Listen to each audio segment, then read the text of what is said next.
बिस्मिल्लाहिर्रहमानिर्रहीम, अस्सलाम वालेकुम नाज़रीन, आप देख रहे हैं प्रोग्राम द लास्ट आवर। मैं हूं यासिर रशीद और स्टूडियो मेरे साथ मौजूद हैं सीनियर तजज़ियाकार राना मोहम्मद अजीम साहब।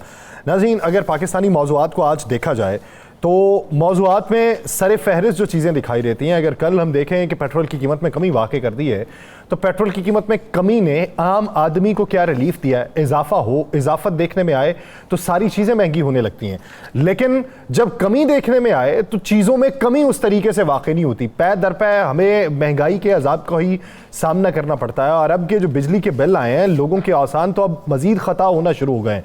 पिछले माह जिन लोगों के जिन यूनिट्स के ऊपर बिजली के बिल थे, उन्हीं यूनिट्स के आसपास फिर से अगर उनके यूनिट्स खर्च हुए हैं तो बिल के अंदर कमोबेश भी 10,000 के करीब या 5,000 से 10,000 के करीब का फ़र्क पड़ा है। और ये वो हैं कि जिनके यूनिट्स 400-500 के करीब खर्च होते थे या 500 या 600 के करीब खर्च होते थे।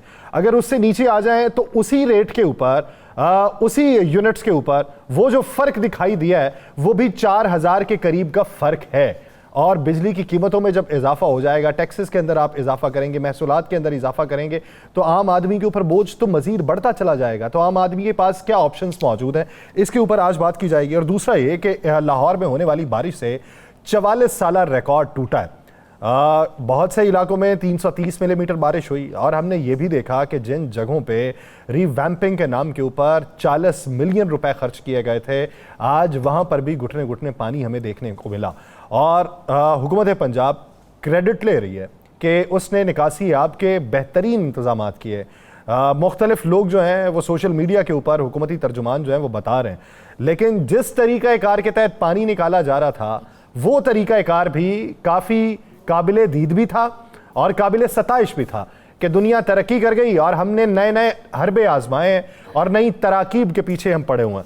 उसके बाद जो सूरत हाल है बैनुल अक़वामी सतह के ऊपर, जिस पे इस्माइल हनिया वाले वाक़े के बाद बैनुल अक़वामी सतह पे किस हद तक तब्दीलियाँ देखने में आ रही हैं और हक़ाइक़ क्या मंजर आम पे आए हैं, उसके बारे में भी बात की जाएगी। और साथ ही साथ बात होगी जो पाकिस्तान तहरीक इंसाफ को 22 अगस्त को जलसे की हुकूमत ने इजाज़त दी है, क्या वो इजाज़त बरकरार रहेगी या वापस ले ली जाएगी? राना साहब की तरफ पढ़ते हैं। राना साहब, सबसे पहले बात बारिश के पानी के हवाले से, पेरिस जो है पाकिस्तान का, आज उसकी सूरत हाल क्या देखी आप?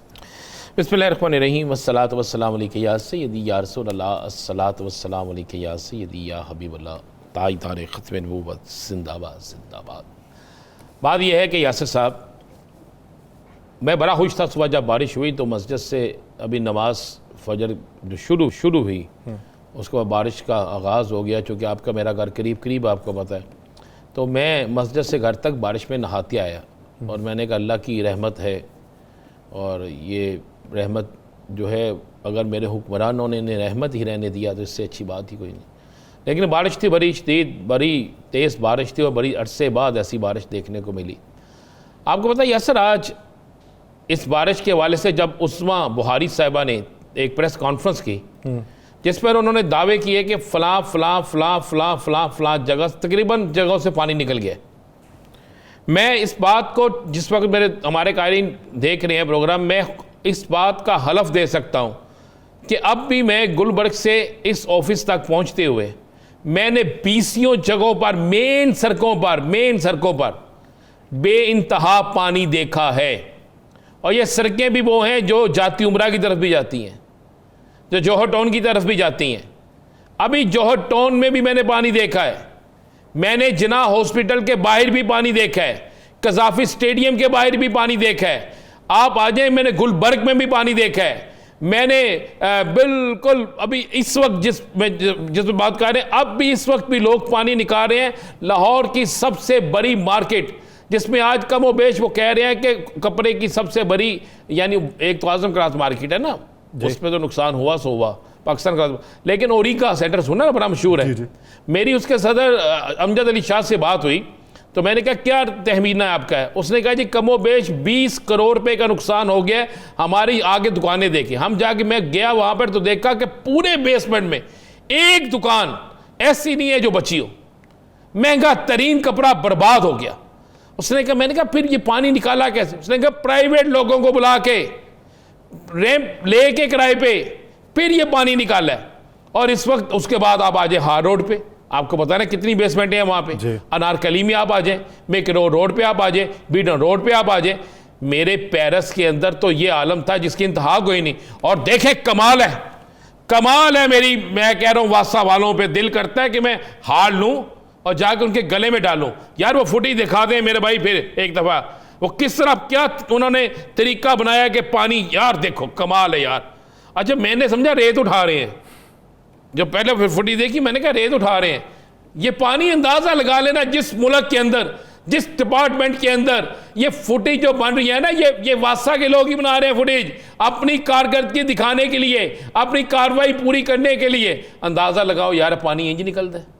राणा साहब ये वो है यार क्या है ये मुझे बता देना। वो है तमाम वसाइल को बरूए कार लाते हुए के जानदा फिर पी लेंदे तमाम जिन्ने मुलाजमी ने 6-6 घुट पी लेंदे ते इन्ना क जिन्ना क पानी मुक जाना सी है। वो भी तो एक है ना। तो ऊपर अच्छा एक तो पानी लाहौर डूब गया। अच्छा मैंने पूछा एक सरकारी अफसर से, उसने कहा जनाब पिछले दिनों टोरंटो कनाडा में जो बारिशें हुई हैं, जो पानी आया, आपने देखा क्या हाल हो गया। मैं क्या वहाँ पे होने वाले नुकसानात को हुकूमत ने बराए, वहाँ के होने वाले नुकसानात हुकूमत ने पूरे किए हैं, आप क्या करें। अच्छा एक तो वासा तो है सो है, ऊपर से सदके जावा मैं दिल करता पंजाबी चना की तारीफ करा अपने वाप डालें दी लेस वाले दी ना। कमाल है खुदा की कसम, मैं हल्फन कहता हूँ सुबह 5 बजे से लेकर अब तक हमारे इलाके की लाइट तो नहीं आई। मैंने कुछ 6 दफ़ा खुद गया हूँ, सैकड़ों लोग गए हैं। पता उन्होंने क्या कहा? क्या उन्होंने कहा जी एक्सीन साहब जो है उनकी कोई फौतगी हो गई है, STO साहब उम्रे पे गए हैं। तो मैं कहा पीछे काम बंद हो गया। मैं कहा पीछे की ये काम बंद हो गया। लोग बेचारे सुबह 5 से गई हुई बिजली शाम का ये वक्त आ गया है। उन्होंने कहा जनाब असी की कर सकते हैं। अच्छा इंज करो सानू गड्डी लिया दियो, असी जाके ठीक कर देने हैं। मैं कहा यार आप गाड़ी का किराया ले लें, ठीक कर दें। उन्होंने कहा नहीं जी नहीं किराया तो नहीं लेना, असी गड्डी बड़ी मुश्किल मिलती है। तो मैं कहा इंशाअल्लाह अल्लाह से फजल करना, बिजली भी बड़ी मुश्किल मिलती है, तो बिजली के बिल भी बड़े आसानी ना मिलते हैं, बिजली के बिल अदा बड़ी मुश्किल होंगे। और जिस मुल्क के अंदर, जिस मुल्क के उस शहर में जहाँ वज़ीर आज़म रहता हो, वज़ीर आला रहता हो, जिस शहर के अंदर पाकिस्तान के सदर पाकिस्तान का भी घर हो, बिलावल हाउस है ना यहाँ पे जी है, जिस शहर के अंदर हमारे बहुत बहुत बड़े सियासतदानों के घर हो, अपोजिशन लीडर का घर हो, और उस शहर का हाल ये है कि बारिश बंद हुए भी कई घंटे गुजर गए हैं, अभी तक सड़कों से पानी साफ नहीं हुआ। और हमारी वजीर कहती हैं जो लोग पुरानी फुटियाँ चला रहे हैं, आए आके देखें कौन सी पुरानी फुटेज है, आए आकर देखें ना।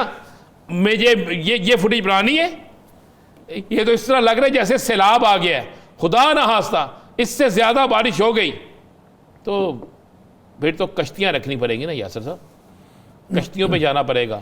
लाइट आप दे नहीं रहे, बिल ज़रूर दे रहे हैं। आपने कूड़े का टैक्स, कूड़ा टैक्स जो है 500 रुपये हम पे लगा दिया है। आपने बिजली के अंदर इतने टैक्स लगा दिए हैं कि अब पढ़ते पढ़ते बंदे की ज़ुबान थक जाती है। बिजली हमें नहीं मिल रही, बिल हमें मिल रहे हैं, पानी पीने को नहीं मिल रहा।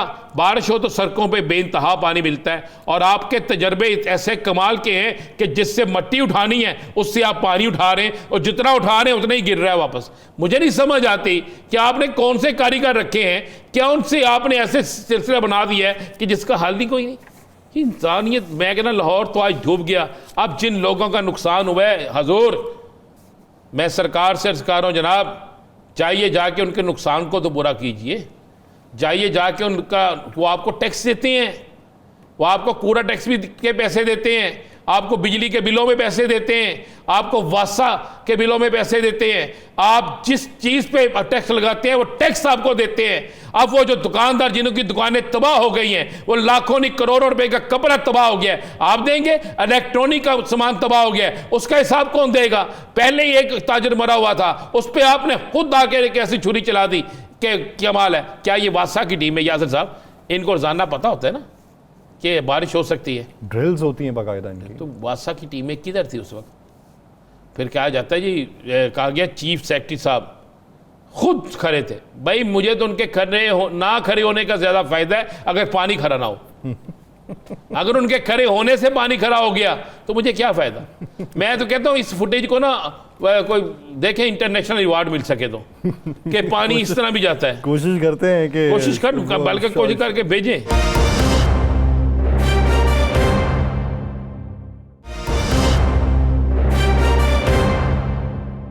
बानो साहिबा, बहुत शुक्रिया आपके वक्त का। ज़ाहिर बानो साहिबा, यहाँ पे कसम पुरसी के हालात बयान हो रहे हैं। राना साहब ने तो मुफस्सल उस पर रोशनी डाली है। क्या कहेंगी आप आज लाहौर में होने वाली बारिश कि जिस पे हर चीज़ ज़ेरे आब आई, डूबने का खदशा तक पैदा हो गया, लेकिन किसी और को इतना खदशा पैदा नहीं हुआ, उनका तैरना ही मकसूद है और पता नहीं कब तक वो तैरते रहेंगे। अस्सलाम वालेकुम जी। अभी इन्होंने जो गिनवाए कि इनका घर है और यहाँ पर ये रहते हैं, उनके तो महल है, वो कोई ऐसे वो थोड़ी। बाकी वो कहते हैं ना चिराग तले अंधेरा। मैं अगर यहाँ की कारकर्दगी पे बात करूँ तो शायद 3 दिन पहले यहाँ पर हमारे सिंध में भी बारिश हुई थी। और अगर आप यहाँ पर शहर कराची को देखें तो शहर कराची जो यहाँ पर नदी और नालों का मंजर पेश कर रहा था, फिर यहाँ पर तो खैर हम लोगों ने तो नाले पेच खाए गए, नालों के ऊपर बिल्डिंग्स बनी हुई है। तो यहाँ पर जो हालात थे, तो यहाँ पर भी जो लोग थे उनके भी कानों पर जूं तक नहीं रेंगी, और वो मलबा इधर से उधर ही लोगों पे डालते रहे और खुश्क सड़कों पर जाकर तस्वीरें बनाते रहे और वीडियोस दिखाते रहे कि ये हमने पानी निकाल दिया। मगर अफसोस होता है कि उसके बाद भी, जैसे भी आपने बोला कि मैं ट्विटर पे देख रही थी, कि बजाय कि शर्मिंदा होने की और अपनी गलती मानने की, उस जुदाई से उस चीज को वो तरदीद कर रहे हैं उसकी। और क्या कह सकते हैं, यहाँ पर तो ये बड़े शहरों का हाल है। आप जाकर छोटे शहर देखिए, वहां पर तो घरों में पानी है। आपने तो कराची की बारिशें यहाँ पर आपने पिछले साल और उससे पिछले साल भी के लोगों के घरों तक, घर के अंदर डूबे हुए थे, छतों तक पानी थे, लोग घरों से बाहर निकले हुए।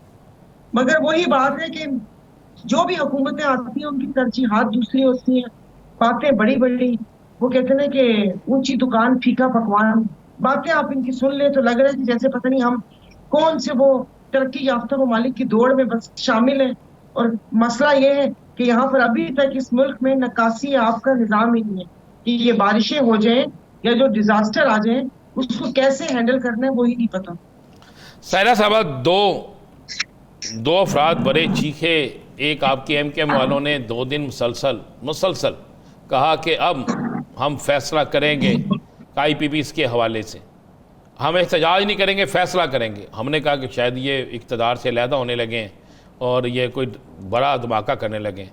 दूसरा एक धरना हो इस्लामाबाद हो रहा है, उस धरने की भी रोज़ाना मुझे इतला आती है कि खून हो गए मुज़ाकरात। वो भी कहते हैं मार देंगे, मारदा भी कोई नहीं।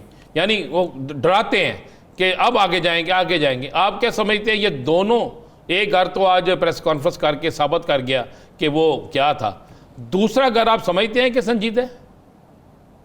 नहीं जी, मुझे देख के ऐसे लगता है कि जैसे वो एक मिसाल है यहाँ पर हमारे कराची में ईद के मार। तो एमक्यूएम का तो मुझे एहतजाज समझ ही नहीं आ रहा कि जो मिसाल जरा रिपीट कीजिएगा। मिसाल यही है कि ईद के मार उनका यही है, उनको आवाम मुस्तरद कर चुकी है। जो कि वो आपने देखो कि रिजीम चेंज में भाग के दूसरी तरफ गए थे कि महंगाई के लिए आए हैं, फिर उसके बाद आपने देखा कि 16 माह उन्होंने आवाम पे कैसे उल्टी छुरी चलाई, और उसके बाद खुदा जाने किसको अच्छा बन के दिखा रहे हैं। और मैं आपके प्रोग्राम में, मुख्तलिफ प्रोग्राम में कह चुकी हूँ कि ये जो छोटी छोटी जो ये वाली पार्टीज है ना, ये बाट होते हैं, ये तराजू का वजन इनको डराने के लिए रखा हुआ है। किसी को मौलाना फजल रहमान का मुतबादिल बना के पेश करना चाह रहे हैं, और दूसरे तो और इतने अच्छे वो होके कि सर एट योर सर्विस जो बोले। अब आपने देखा होगा आईपीपीस पे राणा साहब, हम लोग तकरीबन 1.5-2 साल से बात कर रहे हैं आपके अक्सर प्रोग्राम्स में, 2-3 प्रोग्राम बिजली और महंगाई पे बात होती है। ऐसा कौन सी बात आ गई कि गौहर अयूब साहब और ये सब आईपीपीस पे आ गए, आईपीपीस के मुआहदे सामने आ गए, वो कंपनी सामने आ गई, उनकी कैपेसिटी पेमेंट। गौहर अयूब नहीं, गौहर एजाज साहब, सॉरी, मैं गौहर अयूब।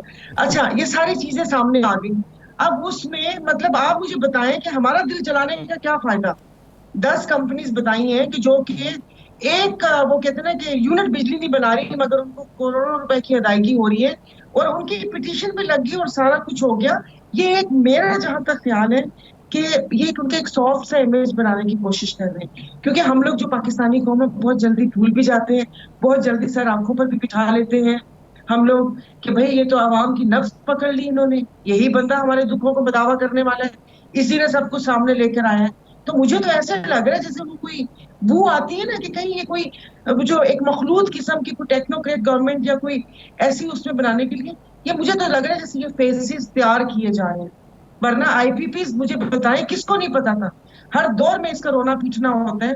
और जो यहाँ पर महंगाई है सिर्फ बातें हैं, इनसे बातें करवा लीजिए कि रोज एक प्रोग्राम में बैठा होगा, हमें वो पूरी लिस्ट मुहैया की गई होगी।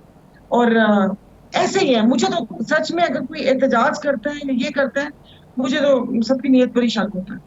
नहीं, आपका जो कराची से आपके साथी गए हुए हैं, आपके साथी जो कराची से गए हुए हैं और जाके एहतजाज कर रहे हैं, मैं नहीं समझता कि उनकी नीयत पे शक होना चाहिए। आप क्या समझती हैं? उनको इजाज़त भी है एहतजाज की? हाँ देखिए ना, इजाजत है। आपने सवाल का जवाब दे दिया। अभी उन्हीं का एक बयान चल रहा था कि वो गाड़ी में पूछा कि जमात पीटीआई का कौन है, पीटीआई वाले को उतार लिए, जमात इस्लामी वाले को जाने दिया। तो ये सारे, उससे पहले आपने टीएलपी का धरना देखा, सारा वो देखा। ये यहाँ पर 4 लोग निकलते हैं पीटीआई वाले, तो वहां पर पुलिस की दौड़े लग जाती है, मुकदमे बनते हैं, किसी ने जग गिलास चुरा लिया, किसी ने क्या चुरा लिया। तो ये सारी बातें ना दिमाग में आती हैं। अब मुझे नहीं पता कि कौन है बैठा, ये सारी वो जो कठपुतलियां, सारी स्ट्रिंग्स उनके हाथ में है कि वो इनको भी पूरा अवाम का भरोसा जीतने नहीं दे रहे। क्योंकि ये सवाल है हम सबके जहनों में। मैं एक अवामी राय की बात कर रही हूँ कि ज़ाहिर हम उठते बैठते हैं, कोई 10 व्हाट्सएप ग्रुप है जिसमें गुफ्तगू होती है, बात होती है, तो ये बहुत सारे सवालिया निशान हैं। अच्छा, आप ये बताइए कि क्या आपको लगता है कि इस्लामाबाद जो बैठे हुए हैं वो अपने साथ पाकिस्तान तहरीक इंसाफ, जमीयत उलमा इस्लाम पे या किसी और जमात को बैठा लेंगे, या फिर उनके मकासद और हैं और दीगर जमातों के और? अभी तो ऐसे लग रहा है कि जैसे कोई ना वो रोजे मैशर है, हर किसी को अपनी पड़ी हुई है। अभी अभी अभी मैं एक ट्वीट देख रही थी कि जमात इस्लामी ने साफ मना कर दिया कि वो किसी जमात का इत्तेहाद का हिस्सा नहीं बनेंगी। और वो जो मुतालबात लेकर बैठे हैं, मुझे बताएं कि ये तो एक स्टेट लेवल पे जितने मुआहदे होते हैं, तो ये किसी भी जमात के बैठने से ये सारे जो मुआहदे हैं वो रिवर्स तो नहीं हो सकते, नजरसानी हो सकती है। आप मुझे बताएं, फायदा लेने वाले खुद ऐवानों में बैठे हुए हैं, उनके दोस्त अहबाब, और हमारी जो कबीरवाला में भी 2-3 जो प्लांट्स हैं। तो ऐसे कैसे हो सकता है? मे भी कोई ऐसी थोड़ी सी कोई लॉलीपॉप दे दी जाए, जैसे कल कुछ 6 रुपए पेट्रोल कम हुआ है, 1-2 यूनिट कम करके इसको, इस पे कमेटी बना दी जाए। क्योंकि हम तो चल ही जीआईटीज पे, कमेटी पे, कमीशंस पे और इसी पे चल रहे हैं। अच्छा तो, अच्छा, आप ये बता दें, ऐसा करने से आप समझती हैं कि तहरीक इंसाफ का वोट बैंक कम हो जाएगा? ऐसा करने से जी नहीं, ऐसा करने से नहीं होगा। लेकिन अभी जो क़यादत इस किस्म की हरकतें कर, जो मौजूदा क़यादत है, मतलब बेसिकली उसमें सादे खंबे हैं, तो वो लोग नफर ना करते हैं, बाकी चीजें नहीं होती। लेकिन देखिए, लोग इनके साथ ही, लोग खान के साथ हैं, उनके साथ। अब मैं आधों को नजरिया समझ आए ना आए, लेकिन वो एक बंदा है जो सबको थोड़े दिन रख रहे हैं। लेकिन ये कि महंगाई और चीजें भी, लोगों को पता है कि किस तरीके से, और जिस तरीके से उन्होंने बजट में अशराफिया की बारात टैक्स लगाए।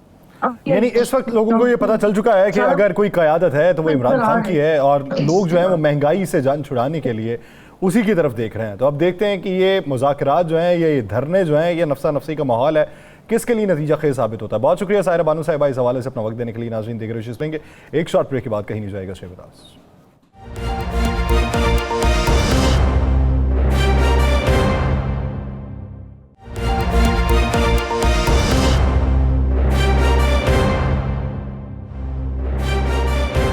ब्रेक के बाद खुश आमदीद नाज़रीन। इस वक्त पंजाब हुकूमत की तरजीहात, वफाकी सतह की तरजीहात और अपोजिशन के मुतालिबात, अगर इसको किसी एक टेबल पर रखा जाए तो क्या जो डेड लॉक है वो ख़त्म हो सकता है, चीज़ों से आगे पीछे जा सकते हैं, या फिर जो फैसले हो चुके हैं उन्हीं फैसलों को मद्देनज़र रखते हुए आगे बढ़ना होगा और ये चीज़ें देखना होंगी। इस वक्त हम ये भी देख रहे हैं कि पार्लियामान जो है, पार्लियामान अदलिया के फैसलों के खिलाफ कानून साजी कर रहा है, और वो कानून साजी पार्लियामान के हक में जाएगी या मजीद के औस की तरफ हमें लेके जाएगी। पाकिस्तान पीपल्स पार्टी के रहनुमा हसन मुर्तज़ा साहब ने हमें ज्वाइन किया है। हसन मुर्तज़ा साहब, बहुत शुक्रिया आपके वक्त का। सर, अगर देखें पंजाब की सूरत हाल देखें, आज लाहौर की जो बारिश है, कारकर्दगी से मुतमईन है आप पंजाब हुकूमत की कि जो अब तक चलती आ रही है, जो दावे किए जा रहे हैं और जो हकायक दिखाई दे रहे हैं?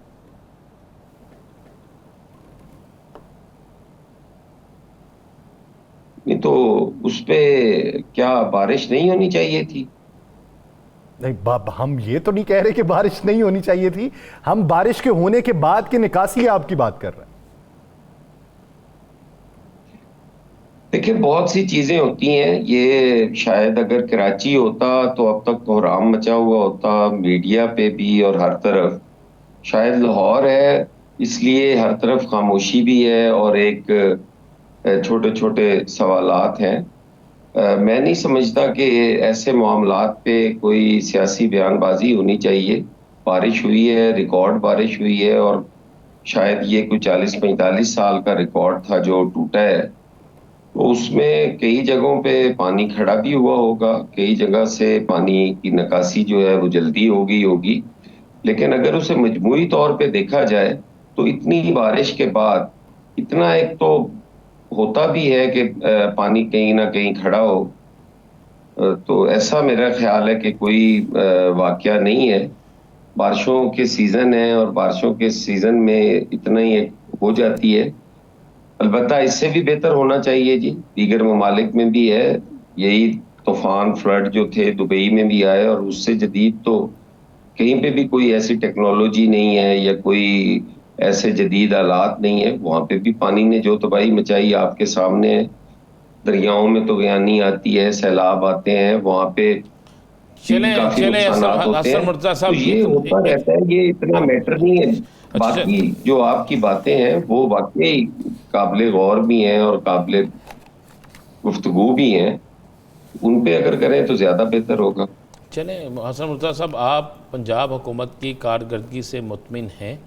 इस तरह कर लेते हैं जो यासर साहब ने सवाल पूछा था। नहीं, हम बारिश को छोड़ देते हैं। मैं हरगिज़ मुतमिन नहीं हूँ। मैं हरगिज़ मुतमिन नहीं हूँ। मैं उन पे महंगाई के हवाले से मुतमिन नहीं हूँ। मैं उनके जो इंतखाबी वादे थे, बिजली 200 यूनिट फ्री कर देंगे, वो नहीं हो पाई, मैं उससे मुतमिन नहीं हूँ। मैं उनकी जो बाकी कारकर्दगी है उसको ये ज़रूर कहूँगा कि वो टिकटॉक की हद तक है। तो इसका मतलब ये नहीं है कि बारिश वाला, बाकी दीगर इश्यूज काफ़ी हैं जो लॉ एंड ऑर्डर के हवाले से आप देख लें, पुलिस गर्दी के हवाले से आप देख लें, वो सारा कुछ आप कहें वो बिल्कुल वो उससे कतई मुतमिन नहीं। अच्छा, हसन मुर्तज़ा साहब, ये बताइए कि क्या इस चीज़ की ज़रूरत पड़ी थी कि दफ़ा 144 के कानून में तरमीम की जाती कि डिप्टी कमिश्नर को 30 दिन का इख्तियार, सेक्रेटरी को 90 दिन का इख्तियार, काबीना को उससे ज़्यादा दिन का इख्तियार? क्या ऐसी सूरत हाल डेवलप हो रही है कि जिसको देखते हुए ये तरमीम की गई हैं? देखिए, जो मुल्की हालात हैं लॉ एंड ऑर्डर के हवाले से अगर आप देख लें, बेरोजगारी और महंगाई के हवाले से अगर आप देखें, तो मेरा ख्याल है 10-11 लाख कम से कम मजदूर बेरोजगार हुए फैसलाबाद के अंदर। और वहाँ यकीनन लॉ एंड ऑर्डर की सूरत हाल भी बढ़ेगी, वहाँ पे वारदात भी होगी, वहाँ पे दीगर सारा कुछ जो है। फिर दहशत गर्दी के हवाले से अगर आप देख लें, और हुकूमत अगर ये समझती है, ये चीजें जो हैं ये मेरे ख्याल है इतना मायने नहीं रखती जिनको हमने ये बेस बनाया हुआ है। वैसे ये तो अगर आप जमहूरी हवाले से या देखें तो दफा 144 तो वैसे ही नहीं होनी चाहिए। हुकूमत को इतना स्मूथली चलना चाहिए कि लोग जो है वो सड़कों पे आए ही ना। जब इस किस्म के हालात होंगे तो यकीनन उस पे हुकूमत को भी मेजर्स लेने पड़ेंगे। अब हर रोज तो वैसे इंटरनेशनली भी अगर आप देखें जो वाकयात होते हैं जो इसराइल के रिलेटेड हैं, जो फलस्तीन के जंग के हवाले से हैं, हर रोज तो उस पे भी यहाँ इज्तिमात हुए होते हैं। तो उनको रोकने के लिए हुकूमत के पास ऐसे कौन से चीजें हैं कि बलवाइयों को सड़क पे आने दिया जाए? वो मुल्की अमलाक को भी नुकसान पहुंचा देते हैं, और फिर कहा जाता है जी कि रोका क्यों नहीं गया। और अगर रोकने के लिए इकदाम करते हैं तो उस पे हम ये एतराज़ करते हैं कि ये क्यों हो गया है जी। ये चीज़ें अभी जो आपने हैं ये आपने आपने बड़ी अच्छी बात होते की है, आपने बड़ी अच्छी बात की है। 144 जमहूरियत में नहीं होनी चाहिए थी, लेकिन बलवारियों का आपने जिक्र किया या हंगामा रही या कोई भी। एक दिन पहले एडवोकेट जनरल साहब कहते हैं इस्लामाबाद हाई कोर्ट में, जनाब के इस्लामाबाद पिंडी में इतने लाख लोगों की आमद व रफ्त होती है, इतने सफारत खाने हैं, ये सारा मामला है, आप इजाज़त दे दें, हम तो किसी सूरत इजाज़त नहीं देंगे। वहाँ पर आज धरने को तकरीबन 7 दिन से ज़्यादा हो रहे हैं। 26 को धरना शुरू हुआ तो और आज यकम हो गई। 144 तो वहाँ पे भी थी। मुज़ाकरात भी हुकूमत की टीम करती है, हुकूमत की टीम वहाँ जाती भी है। तो ये फ़र्क क्यों है? क्या इजाज़त है कुछ लोगों को और कुछ लोगों को नहीं है? देखिए ये दो मुख्तलिफ चीज़ें हैं जी। ये तज़ाद होना कि किसी के लिए कानून और है और किसी के लिए कानून और है, तो ये मेरे ख्याल एक अलग चीज़ है, और दफ़ा 144 का जो नफाज के हवाले से है वो एक अलग चीज़ है जी। अब देखें, आपको पुरअमन एहतजाज से तो कोई नहीं रोकता। अब दफ़ा 144 लगने का सिर्फ और सिर्फ ये इसलिए मेरा ख्याल है होती है कि जहाँ पे नक्शे अमन का खतरा हो, वहाँ पे दफ़ा 144 लगा दी जाती है। लेकिन आपका ये बिल्कुल वैलिड पॉइंट है कि कुछ लोगों को इजाज़त दे दी जाती है, कुछ को नहीं दी जाती। ये नहीं होना चाहिए। ये डिस्क्रिमिनेशन है, ये ज़्यादती है, और हम तो हमेशा से ये कहते आ रहे हैं। मैंने खुद कई प्रोग्राम्स के अंदर ये कहा है कि तहरीक-ए-इंसाफ पे बतौर जमात ना पाबंदी होनी चाहिए, ना कोई कदगन होनी चाहिए। उनमें जो भी क्रिमिनल्स हैं, जिन्होंने इस मुल्क की हुकूमत की रिट को चैलेंज किया है, जिन्होंने इस मुल्क की अमलाक को नुकसान पहुंचाया है, जो उसके मास्टरमाइंड समझे जाते हैं, उनको मावरा आइन नहीं, उनको आइन के कटहरे में लाना चाहिए। आइन के मुताबिक उनके साथ सलूक होना चाहिए। और बाकी जो है, चाहे वो पीपल्स पार्टी हो, चाहे वो जमात इस्लामी हो, चाहे एएनपी हो, चाहे नून लीग हो, उनको भी उसी कानून के साथ ट्रीट होना चाहिए। अगर हम ये करते रहेंगे तो इससे नफरतें भी बढ़ेंगी, इससे लोग जो हैं वो काफी कुछ अंदर लेके फिर रहे होते हैं, और ये ज्यादती है। इस मुल्क में अगर आप स्टेबिलिटी चाहते हैं, अगर इस मुल्क में इस्तेहकाम चाहते हैं, तो फिर आपको हर आदमी को कानून के ताबे होने की जरूरत है, खा उसका ताल्लुक किसी भी जमात से हो। अच्छा हसन मुर्तज़ा साहब, आप क्या समझते हैं कि अभी जो वफाकी पार्लियामान के अंदर मखसूस नशस्तों के हवाले से इलेक्शन एक्ट 2017 में तरमीम की जा रही है, जो सिफारिशात पेश की गई हैं, क्या ये ठीक हैं, होनी चाहिए, हक नहीं दिया जाना चाहिए, या फिर आप ये समझते हैं कि नहीं, बैठ के मामला तय कर लेने चाहिए? नहीं, जब आप आइन के मुताबिक चलेंगे तो मेरे ख्याल है बैठे बगैर भी मामलात हल हो सकते हैं। कानून साजी जो है वो पार्लियामान का हक है। अगर पार्लियामान समझती है कि कानून ये होना चाहिए, तो कानून वैसा होना चाहिए जो पार्लियामान का हक है, वो पार्लियामान अदा करे। अदलिया का उसकी तशरीह का हक रखते हैं, उनको बिल्कुल उसकी तशरीह करनी चाहिए।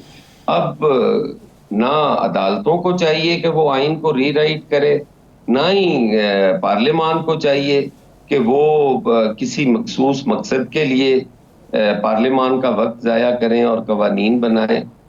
उनको भी नहीं चाहिए। हर इदारा जब अपने दायरा कार में रह के काम करेगा, हर आदमी आइन के ताबे होगा, तो मेरा ख्याल है हमारा मुल्क बेहतरी की तरफ जा सकता है। आज भी कुछ नहीं बिगड़ा, लेकिन अगर हम सारे इस आइन को अपने मफाद के लिए इस्तेमाल करते रहेंगे, वो चाहे अदलिया हो, चाहे पार्लियामान हो, तो फिर हम इंतशार की तरफ भी जाएंगे और इस मुल्क में इस्तेहकाम भी नहीं आएगा।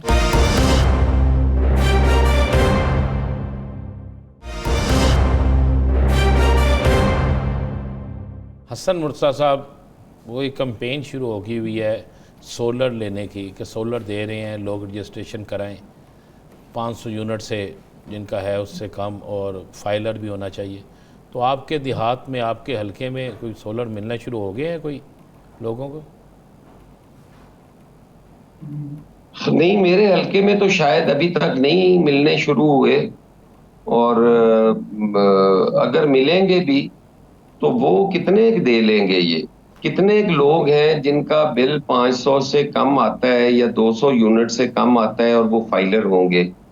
जो शराइत है वो इतनी मुश्किल है कि मेरा नहीं ख्याल कि इस पे तो इन्हें चाहिए था कि कुछ उसकी रख देते कि इतने किलोवाट तक जिनका लोड हो उनको हम सोलर देंगे, तो वो शायद आ जाएं।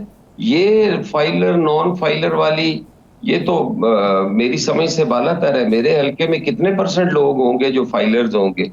मैक्सिमम होंगे 2-4% होंगे। अब 2-4% लोगों को आप दे भी ले तो क्या फर्क पड़ जाएगा?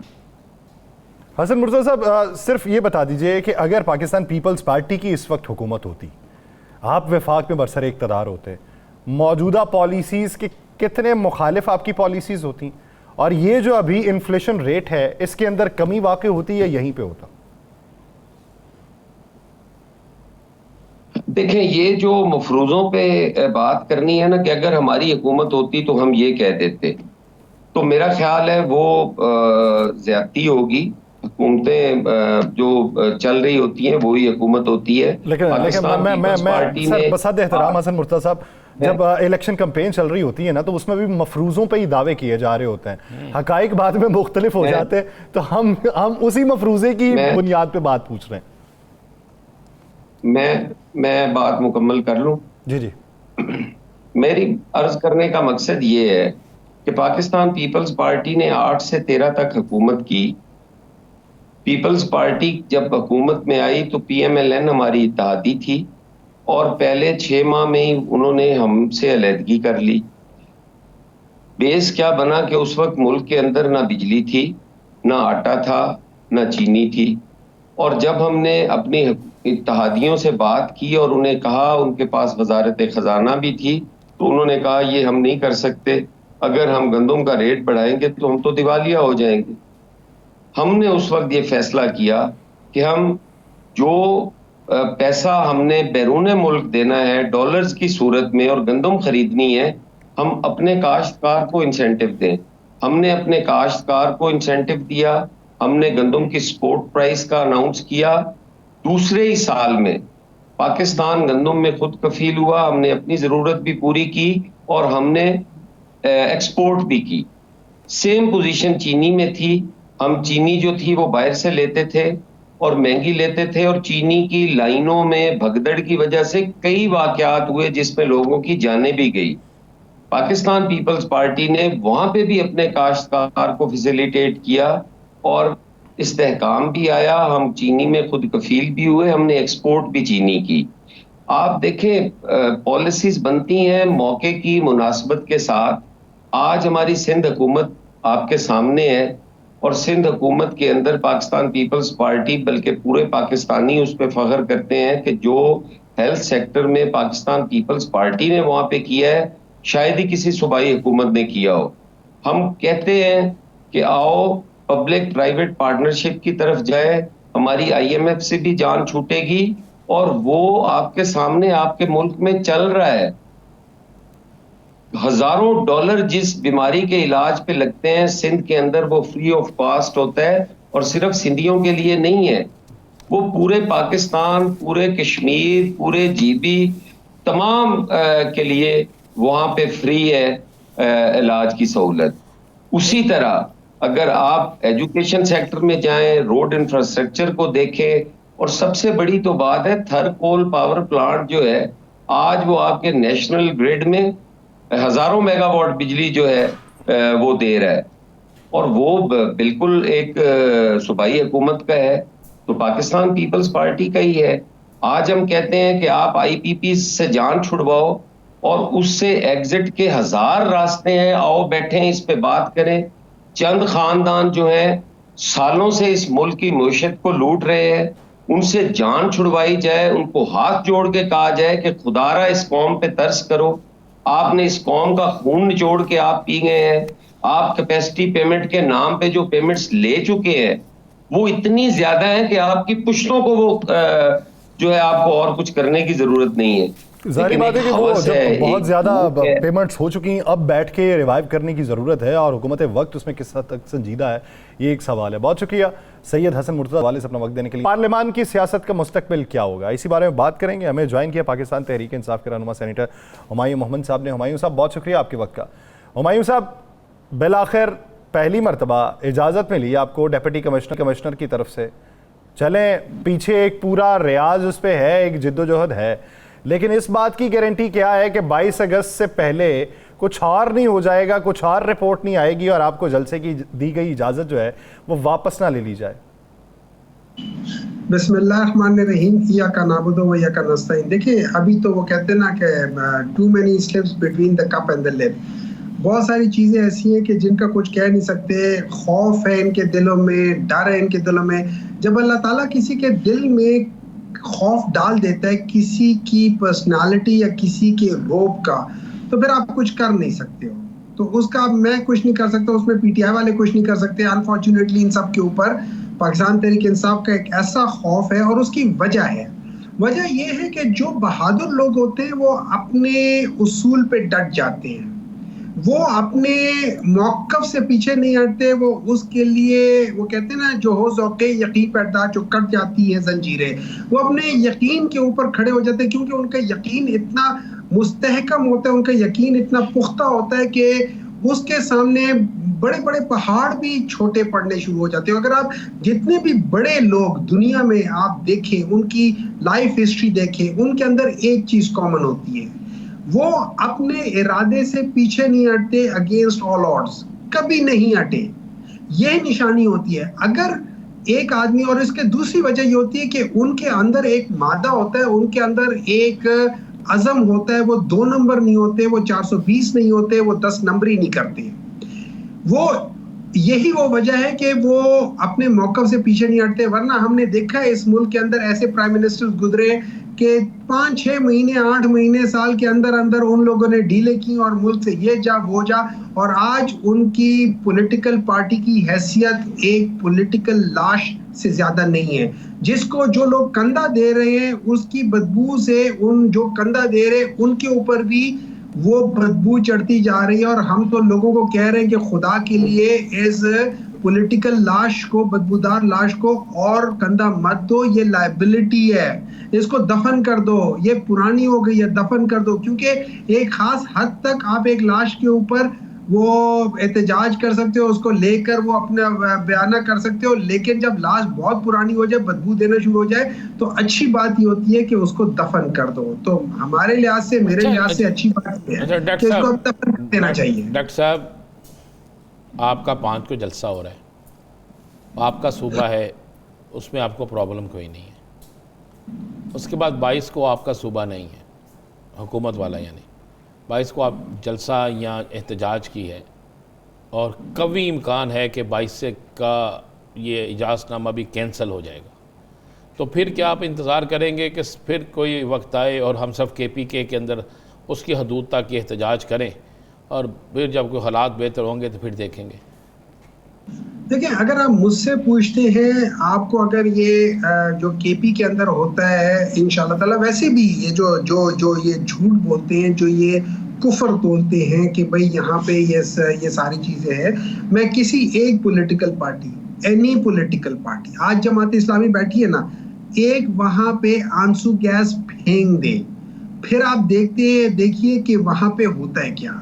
जब आप आंसू गैस फेंकते तो ये सारी चीज़ें होती है। लेकिन बहरहाल KP का जलसा होगा इंशाल्लाह 5 को, उसका आप देखेंगे कि वहाँ किस तरीके से, कितने पुरअमन और कितना भरपूर होता है। उसके बाद एक चांस ये है कि ये लोग वाकई कैंसिल कर देंगे, क्योंकि जितना बड़ा वहाँ पे जलसा हुआ है उससे ज्यादा बड़ा यहाँ पे होगा, तो ये कभी अफोर्ड नहीं कर पाएंगे वो चीज होने के लिए। तो चांसेस आप सही कहते हैं कि ये लोग कर देंगे, लेकिन वहाँ पे मेरा ख्याल ये है कि अगर इस दफा वो कर दें तो फिर पाकिस्तान तहरीक इंसाफ को एक इसी तरह जैसे TLP बगैर बताए आके बैठ गई, जैसे जमात इस्लामी ने बगैर पूछे आके बैठ गए, वैसे ये भी आके बैठ जाए तो कोई मसला नहीं है। बहुत शुक्रिया सेनेटर हुमायूं मोहम्मद साहब इस हवाले से देने के लिए। प्रोग्राम खत्म हो जाता है, मुझे और आनंद साहब को दीजिए इजाज़त। अपना बहुत सा ख्याल रखिएगा, मुलाकात होगी कल, अल्लाह ने